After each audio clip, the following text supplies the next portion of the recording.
The dust storm rolled in fast, swallowing the horizon like a living thing. Eli Carter pulled his hat low and urged his tired horse forward, eyes fixed on the narrow canyon ahead. Behind him, hidden beneath a torn canvas and his old wool coat, were two children who hadn't spoken a word since sunrise. They didn't need to. Fear had already said everything.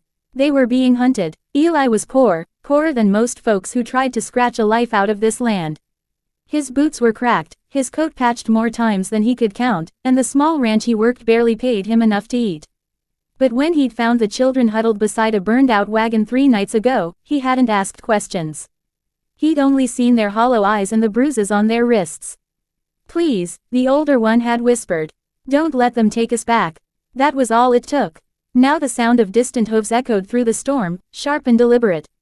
These weren't lost riders. They were men who knew how to track, men who got paid to return what others called property. Eli's jaw tightened. He'd seen men like that before. He'd worked for them once, long ago, before he learned what some jobs cost you inside. The canyon narrowed, walls rising high on both sides. Eli dismounted and led the horse carefully, brushing away tracks with a branch whenever he could. The children clung to him now, trusting him with a faith that scared him more than the riders behind them.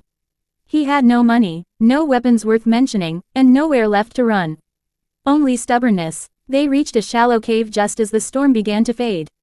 Eli hid the horse deeper inside and pressed the children into the shadows. "No matter what you hear," he whispered, "you don't make a sound." Hoofbeats stopped outside. A voice cut through the air, calm and cold. "Cowboy, we know you're out here. Those kids don't belong to you." Eli stepped into view, hands visible, heart hammering. 3 men sat on their horses, dust-streaked and armed. Their leader smiled like this was already finished.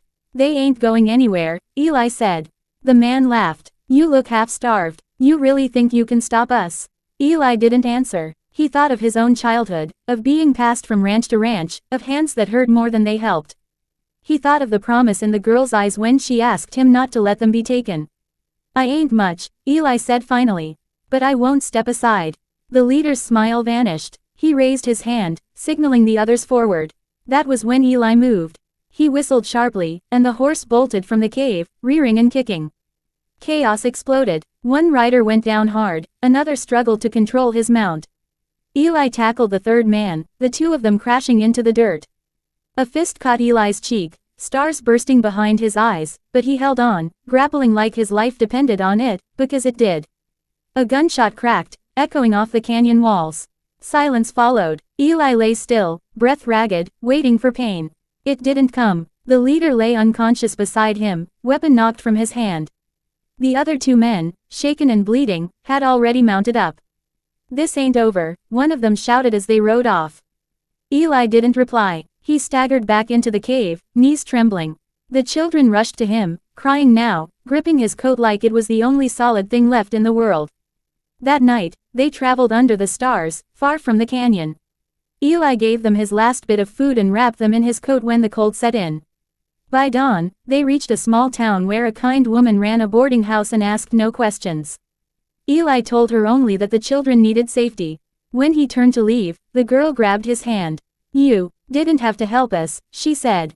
Eli smiled softly. "Yeah," he said, "I did." He walked away with nothing but bruises and an empty stomach, yet his steps felt lighter than they had in years. Somewhere behind him, 2 children were free. And for a poor cowboy who owned almost nothing, that was worth everything.